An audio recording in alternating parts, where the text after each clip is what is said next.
By the way Diwali की बहुत बहुत शुभकामनाएं आप सभी को। Let's begin the class. आज हम लोग बात कर रहे हैं MP board class 8 English revision exercise first की गाइज। तो चलिए स्टार्ट करते हैं हम लोग वर्ड पावर से। फर्स्ट लिखा हुआ है जैसे कि right the एंटोनियम्स of the following words. आपको क्या करना है, ये जो वर्ड्स दिए हुए हैं ना, इनके क्या लिखने हैं आपको, विपरीत विलोम शब्द आप बोल सकते हैं वो लिखने हैं। जैसे फर्स्ट देख रहे हो गया 8वीं के बच्चा पार्टी, ऑफन लिखा हुआ है। ऑफन मतलब होता है अक्सर, सेल्डम मतलब होता है क्या, एक ही बार। ओके, अब यहाँ पर लिखा हुआ है सेकंड विन। विन मतलब होता है क्या, जीतना। एंड सेकंड में आंसर लिखा हुआ है लूज मतलब कि हारना। विन मतलब जीतना तो लूज मतलब हारना। चैनल को सब्सक्राइब किए हो ना, नहीं कर रहे हो तो कर लीजिएगा। ओके, यहाँ पर लिखा है डिस्पेयर। डिस्पेयर मतलब क्या होता है, निराशा, और इसका अपोजिट होगा क्या, होप। फोर्थ लिखा हुआ है एंड। एंड का होगा क्या, विगनिंग। पूरा लिखा है। क्वेश्चन नंबर 2 देखते हैं। Question number 2, right the following words in the order which they appear in a dictionary. क्या हुआ है भाई, यहाँ पर ये सही ऑर्डर में जमे नहीं है, आपको सही से स्पेलिंग सही करके लिखना है। ओके, चल तो वो आप लोग अगर आपकी बुक में देख रहे होंगे रिवीजन एक्सरसाइज फर्स्ट में, तो वो अलग दिए होंगे, सही से नहीं है, स्पेलिंग मिस्टेक उसमें दी गई है, आगे पीछे शब्दों को दिया गया है, वर्ड्सों को दिया गया है। तो आपको सही से अल्फाबेट को जमा कर एक मीनिंगफुल वर्ड बनाना है। तो फर्स्ट का क्या होगा, एब्यूडेंस। सेकंड का होगा एडमिनिस्ट्रेट, और थर्ड का होगा अट्रैक्शन। फोर्थ का होगा ब्यूटीफुल, एंड फिफ्थ का होगा फेरोसियस। इसके बाद परफॉर्म है, एंड देन पॉकेट है। ठीक है, चलिए अब हम देखते हैं सी वाला। Right what we call them. आप ये भी कह सकते हैं कि एक शब्द में उत्तर देना है आपको, या आपको एक वर्ड देना है इतने बड़े सेंटेंस के लिए, जिनको क्या बोलते हैं। जैसे लिखा है कि वन हु सेल्स ज्वेलरी। जो ज्वेलरी जो है बेचते हैं उनको क्या बोलते हैं, बस लोगों को पता होगा, नहीं पता, क्या पता है, क्या बोलेंगे, ज्वेलर। जो जौहरी होते हैं वही ज्वेलरी बेचते हैं ना, सोना चांदी, जो लाइक हीरे जवाहरात कह सकते हो आप लोग। One who treats patient sorry. तो आपको बताना है कि जो पेशेंट को ट्रीट करते हैं, ऑफ कोर्स वो डॉक्टर होते हैं भाई। ये देखिए यहाँ पर लिखा हुआ है सेकंड। वन हु ट्रेवल्स, जो बहुत ज्यादा ट्रेवल करते हैं, घूमना फिरना पसंद होता है, तो वो ट्रेवलर होते हैं, यात्री। चलिए आगे दिया हुआ है आपको डी में कि use the following pairs of words in sentence to show the difference in their meanings. आपको वर्ड तो आप जब इनको इनका प्रोनाउंस कर रहे हैं तो सेम ही आएगा, स्पेलिंग में थोड़ा अंतर है, बाकी आपको बताना है कि इनका मीनिंग क्या है। जैसे फर्स्ट में ये लिखा है सीन। सीन मतलब क्या होता है, देखा, कोई चीज आपने देख ली है, उसका मीनिंग होता है सीन। अब यहाँ पर आपको एक सेंटेंस बनाना है इससे, और जब आप दोनों के सेंटेंसेस बनाओगे तो अलग अलग बनाना है, एक से सेंटेंस आपको नहीं बनाना है। I have seen your brother, मैंने आपके भाई को देखा है। और ये सीन क्या होता है, आई सा अ ब्यूटीफुल सीन यस्टरडे। इसका मीनिंग होता है दृश्य। मैंने एक सुंदर दृश्य यस्टरडे को देखा था। ठीक है, hear, I hear with my ears, मैं किसे सुनता हूँ, कान से। और ये जो हेयर है, प्लीज कम हेयर, यहाँ आओ। एक हेयर का मतलब होता है यहाँ, और एक हेयर का मतलब होता है क्या, सुनना। ओके, सेंटेंस आप इनके अलावा कुछ और भी बना सकते हैं, गलत बिल्कुल भी नहीं होंगे। नहीं तो सोचो कि यहाँ पर जो लिखे हुए हैं बस वही बनाने, तो ऐसा नहीं है, आप दूसरे भी सेंटेंसेस बना सकते हैं। ओके, थर्ड देखिएगा, sun gives us heat and light. जो सन है वो हमें क्या देता है, हीट एंड लाइट। अब ये जो एक और सन लिखा हुआ है, माई सन इज 6 ईयर ओल्ड, मेरा पुत्र कितना है, 6 साल का है।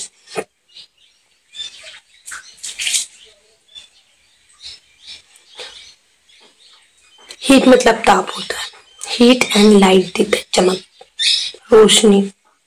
Pick out the silent letter in the following words. आपको क्या करना है, पिक आउट करना है, निकालना है इनमें से जो साइलेंट वर्ड्स हैं। तो बहुत सारे बच्चों को तो पता होगा, वेंसडे हम कब से पढ़ते हुए आ रहे हैं, मैंने इसे क्या बोला, वेंसडे। यहाँ पर डी साइलेंट है तो आप डी को निकालकर इसके सामने ऐसा डी लिख दीजिएगा।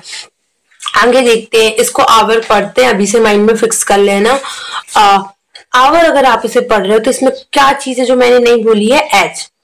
सो एच क्या है, साइलेंट है, आप यहाँ पर एच लिख दीजिएगा। यहाँ पर लिखा है नाइफ, के साइलेंट है, के को मैंने बिल्कुल भी प्रोनाउंसिएशन में नहीं लेकर आई हूं, तो के यहाँ पर आएगा। ओके, यहाँ पर से हम क्या पढ़ते हैं, कॉम। हम बी का उच्चारण नहीं करते हैं तो यहाँ पर बी साइलेंट होता है। जिसका उच्चारण नहीं आता है, जिसका हम बोलते हैं लेकिन उसको प्रोनाउंस नहीं कर रहे हैं, जिसका उच्चारण नहीं हो रहा है, वही साइलेंट वर्ड होते हैं। ठीक है, ये क्या लिखा है, साइन।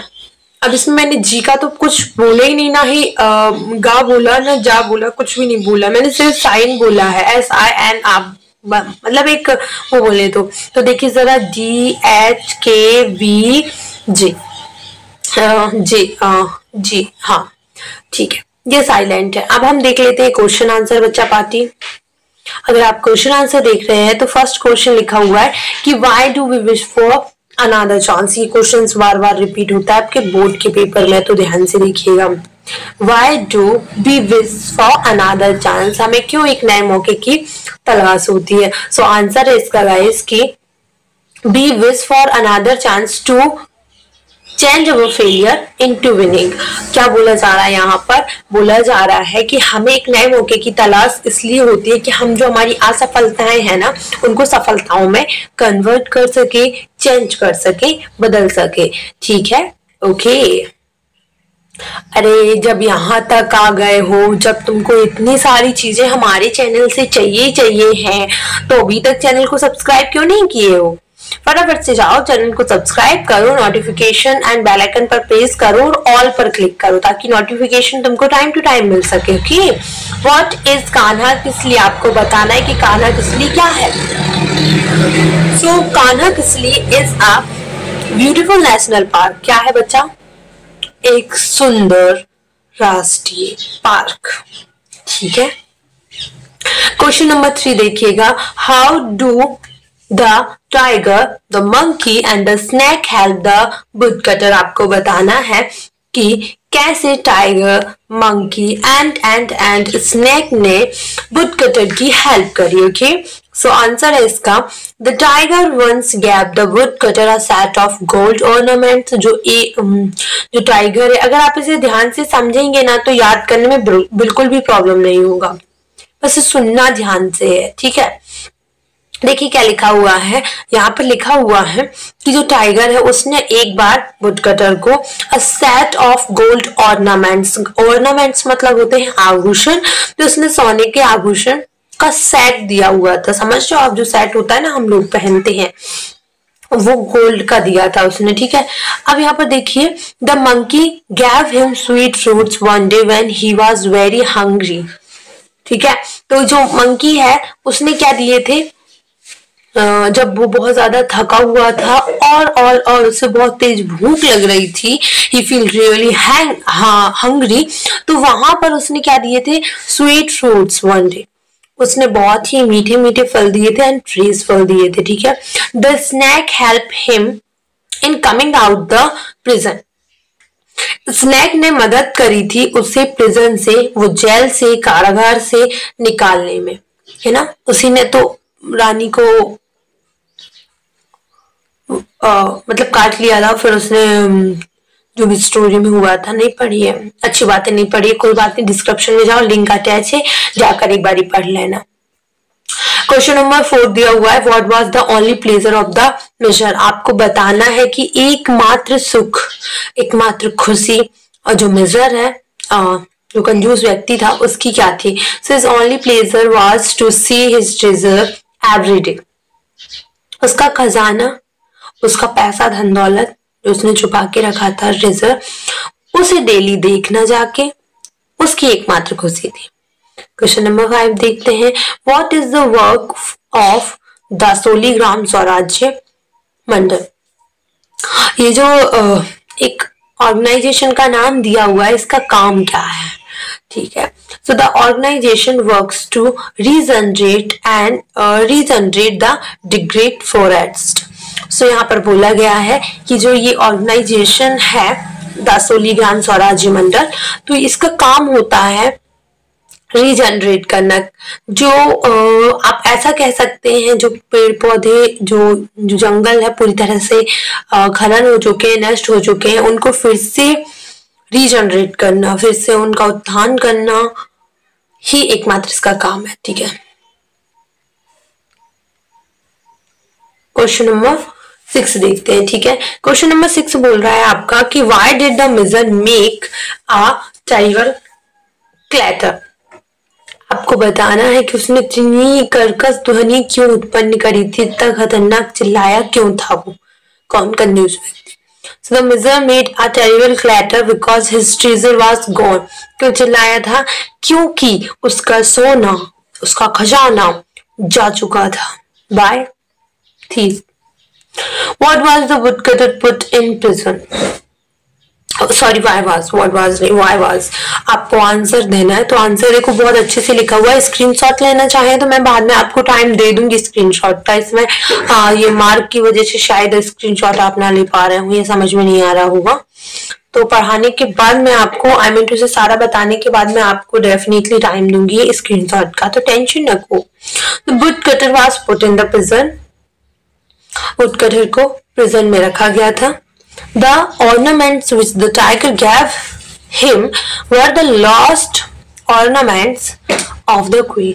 जो टाइगर ने उससे ऑर्नामेंट्स दिए थे, आभूषण दिए थे, वो एक्चुअल में खोए हुए ऑर्नामेंट्स थे, जो गुम चुके थे, खो चुके थे किसके, रानी के। So thinking him to be a thief he was arrested. तो सबने सोचा कि ये ही चोर है क्योंकि इसके पास ऑर्नामेंट्स है, और उसे अरेस्ट कर लिया गया। सिंपल शब्दों में ये, वैसे इसका आंसर तो कुछ काफी ज्यादा बड़ा है। क्वेश्चन नंबर 1 दिया हुआ है क्या, the poem another chance tells us.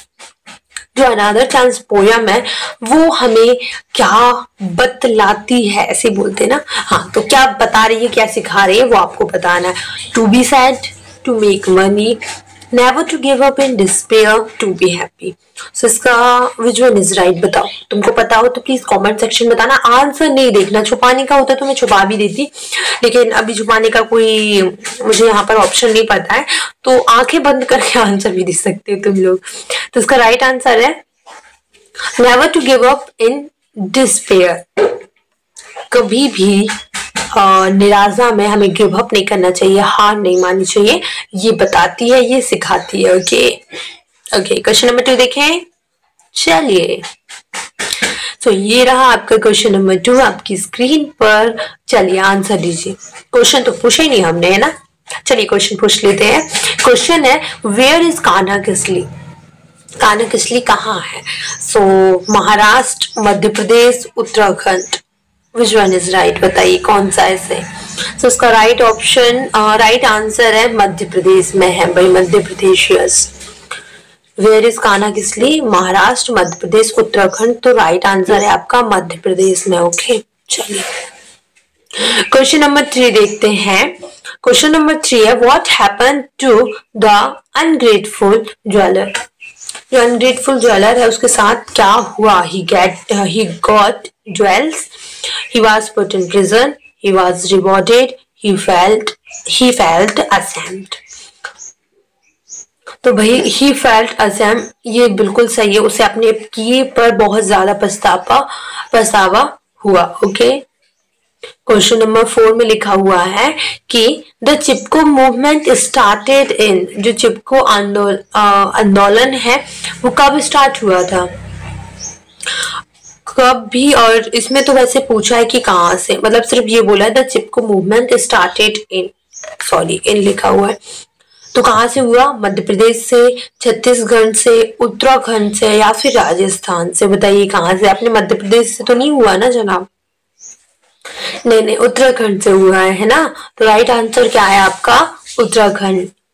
हाँ जब हमने स्टोरी पढ़ी थी, हाँ समझ में आ रहा है कि आपकी माइंड की घटी बढ़ रही है कि हाँ हमने पढ़ा था मैम, उसमें बताया था हमारी टीचर ने। अगर नहीं समझ में आया होगा तो जाओ, डिस्क्रिप्शन में सारी लिंक अटैच है, पूरे लेक्चर हम लोग पढ़ा चुके हैं हमारे इसी चैनल पर, तो आप लोग जाकर देख सकते हैं जिस भी लेसन में आपको प्रॉब्लम हो रही है।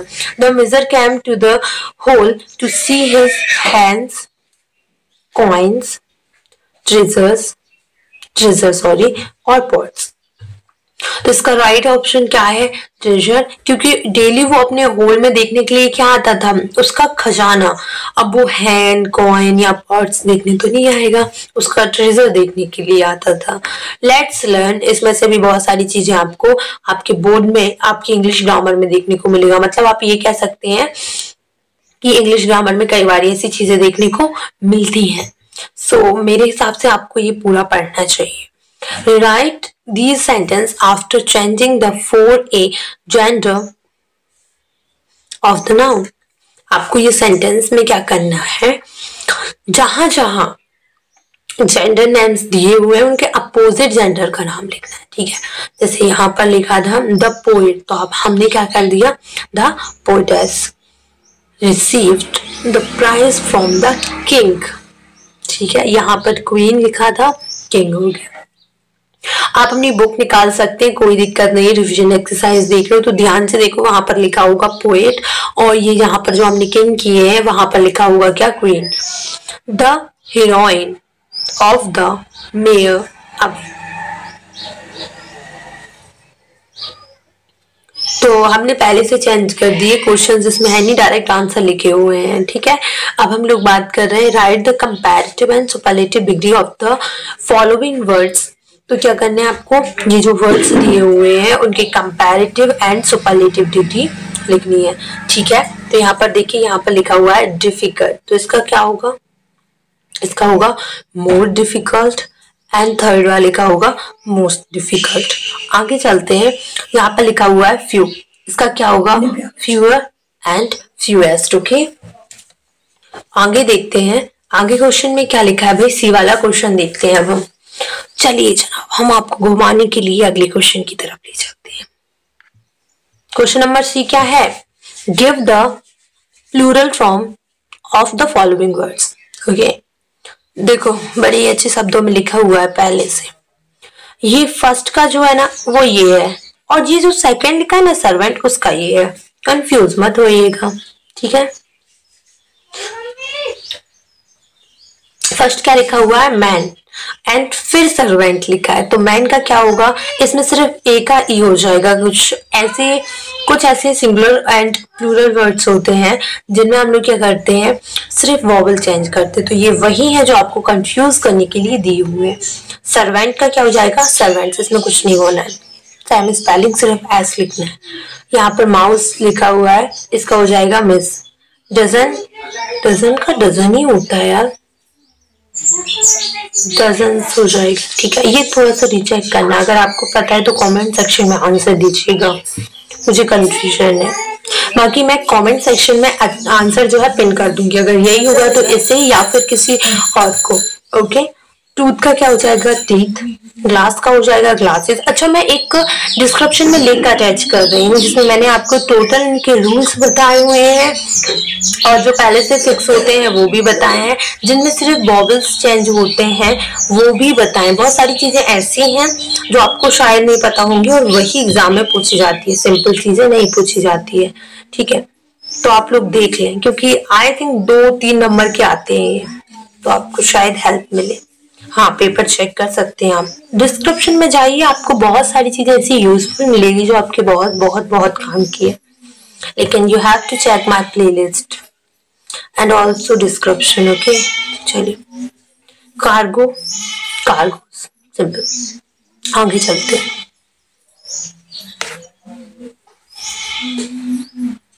जस्ट अ सेकेंड भाई, जस्ट अ सेकेंड।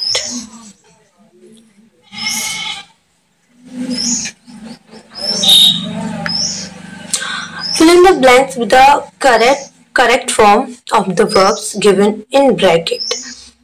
देखो यहाँ पर आपको नहीं दिखेंगी इनकरेक्ट वाली, इनकरेक्ट वाली आप आपकी बुक में देख लीजिए, यहाँ पर करेक्ट डायरेक्ट आंसर दिया हुआ है। तो फर्स्ट में यहाँ पर हैड एंड विगन हो जाएगा, और यहाँ पर हैड रन हैड रंग हो जाएगा, ओके। एंड थर्ड में आई हैड रिटन हो जाएगा, डायरेक्ट हम लोग आंसर बता रहे हैं, ठीक है। फोर्थ में अगर आप देखोगे तो हैड लेफ्ट हो जाएगा, ठीक है। इसके बाद अगर आप क्वेश्चन नंबर 5 में देखेंगे तो क्या होगा, यहाँ पर जैसे लिखा है क्या कि did you post the letter after you had written it, तो यहाँ पर हैड रिटन हो जाएगा, वहां पर सिर्फ हैड एंड राइट दिया हुआ है ना, तो आपको ये लिखना है, ठीक है। क्वेश्चन नंबर 6 देखिए, Mona enjoy the food as soon as she tasted it, okay. Question number 7 देखिए, I hurried to see him after I hear the news, अब sorry I heard the news, third form दी हुई है। तो यहाँ पर आप देख रहे होंगे कि यहाँ पर टोटल थर्ड फॉर्म लिखने, क्योंकि सेकंड जो फर्स्ट में आप देख रहे हैं ना वो हम पहले से ही आपके सेकंड फॉर्म में है, तो हम इसमें ज्यादातर जो यूज हुआ है, इन लोगों ने जो यूज किया है वो आपका बेटा क्या है, आप कह सकते हैं कि पास्ट परफेक्ट है। अगर पास्ट परफेक्ट पढ़ना है तो टेंशन वन शॉट देख लो, तुम्हारे ही फायदे की चीज बता रही हूँ, ठीक है, तो तुम्हें बहुत हेल्प करने वाली है। Use appropriate article to fill in the blank space, अब यहाँ पर कहीं कहीं आपको स्पेस दिए हुए हैं, आपको ए एंड दा भरना है, ठीक है। चलिए तो देखते हैं, फर्स्ट में आपको लिखना है ए, सेकंड में दा, थर्ड यहाँ पर दा, मैं सिर्फ आंसर बता रही हूँ इसमें, ठीक है। फोर्थ में दा, फिर फोर्थ में दा, यहाँ पर भी दा, दा वही सब जगह दादा दादा बन जा रहा है क्या, यहाँ पर भी टैची दा, यहाँ पर ई आएगा, फिर इसके बाद दा आएगा। चलिए मैं एक आपको बता देती हूँ कि अगर आप किसी नाउन के पहले फर्स्ट में जस्ट आप स्टोरी स्टार्ट कर रहे हो तो वहां पर आप ए यूज करते हो, बट अगर रिपीट में वही नाउन की बात हो रही है ना तो वहां पर दा यूज किया जाता है। Remember and mark my things, okay, कि अगर एक बार कोई नाउन की बात हो तो वहां पर ए यूज करते हैं, एंड देन अगर वही रिपीट में चल रहा है, उसी की बात बार बार हो रही है, तो वहां पर हम लोग दा यूज करते हैं, okay. he found that the, ठीक है। अब यहाँ पर भी the, had won the, simple सी बात, ठीक है। मैं आपको सजेस्ट करूंगी कि अभी जाना नहीं, आप हर एक चीज देखिए, बिकॉज ये आपके बहुत काम की चीज है। Now answer the following questions, आपको एक पोयम दी गई है, उसके क्वेश्चंस आंसर देखने हैं। फर्स्ट क्वेश्चन देखिए, what should be pack, poem पढ़ ली ना, पढ़ लेना, समझाने का तो उसमें ज्यादा कुछ है नहीं तो मैं नहीं समझा रही हूँ, लेकिन आप पढ़ जरूर लीजिएगा, ठीक है। एक मिनट, यहाँ सही हूँ मैं, फिर बिठा दिया करो यार, मुझे बताया करो, मैं इस तरफ सही दिख रही हूँ। What should be pack? We should pack our travels in old kit bag. Answer दिया था उसमें, यहीं से दिया था भाई। We should be not worry। अब इसमें हम लोग कैप्चर नहीं कर पाए हैं पोयम को, तो शायद मुझे आंसर देखने में भी ऐसा लगेगा कि मैं सिर्फ आंसर दे रही हूँ, लेकिन आप लोग पोयम ध्यान से पढ़िए, आपको डायरेक्टली आंसर समझ में आ जाएंगे। क्वेश्चन नंबर 2 बोल रहा है कि why should we not worry, हमें क्यों चिंता नहीं करनी चाहिए। so we should not worry because it is not worthwhile, ठीक है। give a suitable title to the poem, तो आंसर है इसका keep smiling, yes, it is the simple way to live and I think this is the best way guys, बहुत अच्छा तरीका है। आगे चले, वी देखते हैं, read the given passage carefully, now answer the question given below. अब आपको एक पैसेज दिया हुआ है जिसके आंसर आपको देने, पहले एक पोयम दी थी, पोयम पैसेज दी हुई थी, अब आपको पैसेज दिया हुआ है, थ्योरी पैसेज, ओके। चलिए, what organ of the body do the flies use to taste things, तो आंसर है flies use their feels to taste things. चलिए क्वेश्चन नंबर 2 देखते हैं, where do the flies collect germs from, तो वो कहाँ से कलेक्ट करती है, रोटन फूड एंड प्लांट से, ओके। चलिए भाई ये जो बैकग्राउंड म्यूजिक मुझे मिला है ये मेरी पर्सनल चीज नहीं है, लेकिन क्या कर सकते हैं, बैकग्राउंड म्यूजिक जो आपको मिल रहा है दीदी माँ ये वो, तो ये हमारे घर का थोड़ा बहुत चलता रहता है, तो इसको आप लोग इग्नोर करिए। क्वेश्चन नंबर 3 देखिएगा, how do germs get into the flies stomach. तो बताइए, the flies might such food that he jumps in it, thus the germs get into the fly's stomach। पहले क्या करती है, वो जो खाना खाती है उसमें जम्स होते हैं, तो वो जम्स वाला खाना खा लेती है, सो इस प्रकार से वो जम्स जो होते हैं उसके स्टोमक में चले जाते हैं। How do germs get into man's body. अब आपको बताना है कि जो जम्स होते हैं वो व्यक्ति की बॉडी में कैसे प्रवेश करते हैं। ये पैसेज जो मैं आपको बता रही हूँ आप बड़े ध्यान से सुनिएगा, क्योंकि ये पेपर आपके हाफ ईयरली एग्जाम में देखने को मिल सकता है, ठीक है, मुझे ना देखें। तो इसका आंसर क्या होगा, इसका आंसर है कि if the fly pump some of its stomach juice on our food, the germs get on the food, if we eat it the germs get into our body। तो यहाँ पर बोला गया है कि अगर फ्लाई पम्प्स करेंगी, जैसे कि जूस में कर दिया, ठीक है, वही जूस हम पी रहे हैं, और अगर वही जूस हम पी रहे हैं खाना में अगर उसने पंप कर दिया तो वही खाना हम खा रहे हैं, और इस प्रकार से जैसे हमने खाया, इफ वी ईट इट, अगर वही चीज हमने खाई, the germs get into our body, वो जम्स जो होते हैं हमारी बॉडी में चले जाते हैं।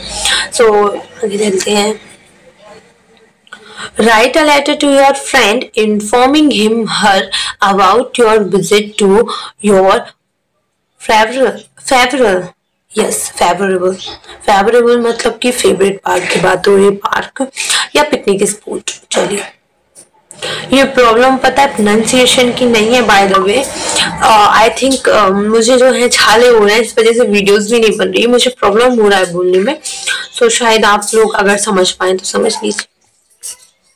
चलिए, आंसर दिया हुआ है, आपको बताना है। सबसे पहले लेटर लिख रहे हो तो सबसे पहले तो आपको जगह का नाम बताना पड़ेगा जहां आप भेज रहे हो। सो रामपाल सिंह 26/102 अशोक नगर कानपुर, यहाँ भेजा जा रहा है। 1420 जो भी तुमको लिखना है डेट लिख दियो। Dear Raj, hi dear Raj, I am fine here, यहाँ बिल्कुल कुशल मंगल हूँ। Hope the same at your end, आशा करता हूँ कि आपकी तरफ से भी ऐसे ही हो, आप भी बढ़िया हो, कुशल मंगल हो। Also as our exam are over, जैसे तुम्हें पता है, जैसे कि पता है कि हमारे एग्जाम जो है वो खत्म हो चुके हैं।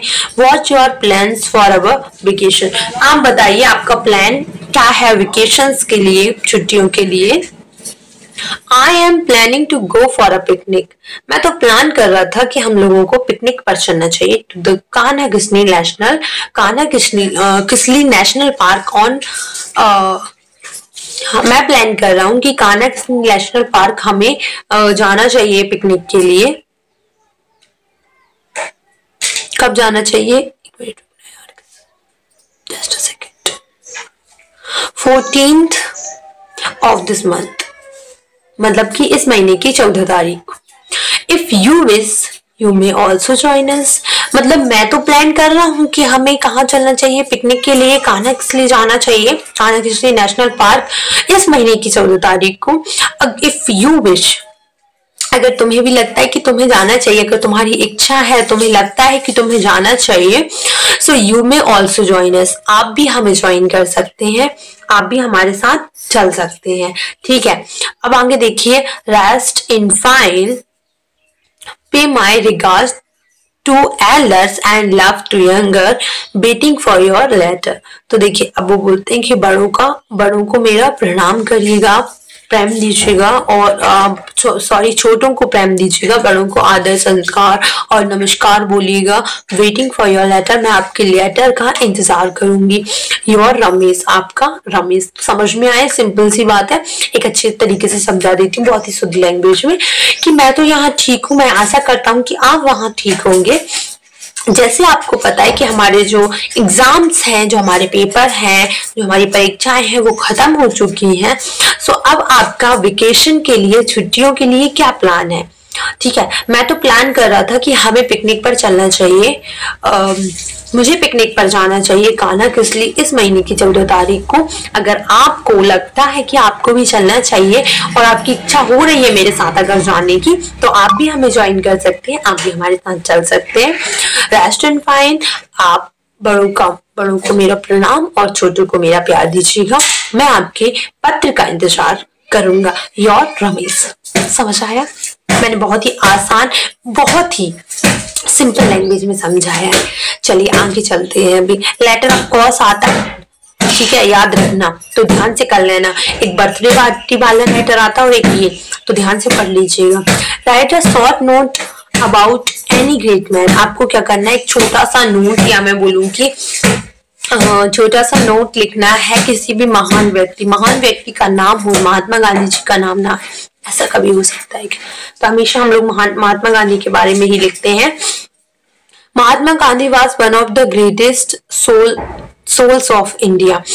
तो बोला जा रहा है कि जो महात्मा गांधी है वो महान आत्माओं में से एक है। हमारे देश के, हमारे भारत देश के महान आत्माओं में से एक आत्मा है। ठीक है। His full name was Mohandas Karamchand Gandhi. इसको याद करने में भी टाइम नहीं लगेगा। तो और एक शॉर्ट नोट तो हमेशा आता है, याद रखना, और वो भी 5 नंबर का। तो उनका पूरा नाम क्या है? उनका पूरा नाम है भाई, his full name was Mohandas Karamchand Gandhi. He was born on 2nd October 1869 at Porbandar in Gujarat. इनका जन्म गुजरात के पोरबंदर में 2 अक्टूबर 1869 को हुआ है। ठीक है, कहाँ हुआ है? इनका जन्म 2 अक्टूबर 1869 को गुजरात के पोरबंदर में हुआ है। After his schooling in India, Bharat में स्कूली विद्या, इसको सॉरी आप ऐसा भी कह सकते हैं कि शासकीय विद्या मतलब स्कूल लाइफ खत्म करने के बाद ठीक है, फॉर फर्दर स्टडीज, आगे की पढ़ाई के लिए ही वाज सेंट टू इंग्लैंड, उन्हें इंग्लैंड पहुंचाया गया। He proved himself to be a freedom fighter and a brave soldier. इन्होंने प्रूव कर दिया, इन्होंने साबित कर दिया कि अपने आप को कि ये एक फ्रीडम फाइटर है, स्वतंत्रता सेनानी बोल सकते हो आप। ठीक है, और एक ब्रेव सोल्जर है। ब्रेव सोल्जर लाइक कि बहादुर योद्धा। ठीक है, ही लव्ड, क्या लिखा है ये? अहिंसा, ये अहिंसा होगा यार, यहाँ पर एम लिखा है, एन होना चाहिए। ही लव्ड अहिंसा, उन्हें अहिंसा पसंद है, मतलब खून खराबा मारपीट नहीं पसंद। हिंसा के तो वो कट्टर विरोधी हैं। उनको अहिंसा पसंद थी। On 15 August 1947 India got freedom. 15 अगस्त 1947 को इंडिया जो है पूरी तरह से स्वतंत्र हो चुका था, भारत को स्वतंत्रता प्राप्त हो गई थी। He asked Indians to boycott, foreign goods, यहाँ पर बोला जा रहा है। सॉरी गाइस, मैं बोली मुझे बहुत प्रॉब्लम हो रही है, मैं बहुत ही आराम से इसीलिए बोल रही हूँ। तो इन्होंने क्या किया था? बाइकआउट कर दिया था किसको? फॉरगेनिंग फूड्स को। फॉरगेन से जो भी फूड्स आते, गुड्स आते थे, फूड्स बोल रही हूँ, जो सामान आता था ना, मतलब विदेशी सामान का कुल मिलाकर विरोध करना, बाइकआउट करना, विरोध करना कि इसको यूज नहीं होगा, बंद करना। सिंपल सी बात ये है। और ये क्या है? फॉरगेन गुड्स है, जिसका मीनिंग होता है विदेशी सामान, जैसे कि कपड़े लत्ते जो भी होते हैं जो फॉरगेन से आते हैं। फॉरगेन, आप कोई सी अदर कंट्री की बात कर रहे हो, सिंपल सी बात है, विदेश की बात कर रहे हो। Forget. He left the countrymen and died for them. He was so dead on 13 January 1948 by Nathuram। यहाँ पर मिसिंग है वर्ड्स, पता है। तो वो अपनी कंट्री के लिए जी और अपनी कंट्री के लिए मरे। ये जो खत्म हुए थे 30 जनवरी 1948 को, सॉरी ना, हुए थे, जब हमने एक महान व्यक्ति को खो दिया था। इनका मारा किसने थे? नाथूराम ने। He is an immortal soul of the world. Immortal जो कभी लाइक आप ये कह सकते हैं कि हम बोल रहे हैं कि ये व्यक्ति अमर है, तो ये महान व्यक्ति तो हमेशा हमारी लाइफ में, हमारी जिक्र में हमेशा आते रहते हैं। महात्मा गांधी को कौन नहीं जानता, राष्ट्रपिता है हमारे, और इनके बलिदान को सब लोग याद रखते हैं। ये एक अहिंसावादी व्यक्ति थे और बहुत ही महान व्यक्ति थे। ठीक है, सो आई होप आपको समझ में आया होगा। इसके बाद कुछ भी नहीं है, रिवीजन एक्सरसाइज यहीं पर एंड होती है। अगर आपको इसका पार्ट 2 पसंद आया होगा तो प्लीज इसे लाइक कर दीजिएगा। रिवीजन एक्सरसाइज सेकंड चाहिए तो प्लीज मुझे कमेंट सेक्शन में बताइएगा। कोई भी प्रॉब्लम हो you can ask me any time. बस एक वीडियो पर, रिकॉर्डेड वीडियो पर कमेंट करना ना, दैट्स इट, मैं वीडियो बना दूंगी। Bye bye, take care, Radhe Krishna, all of you.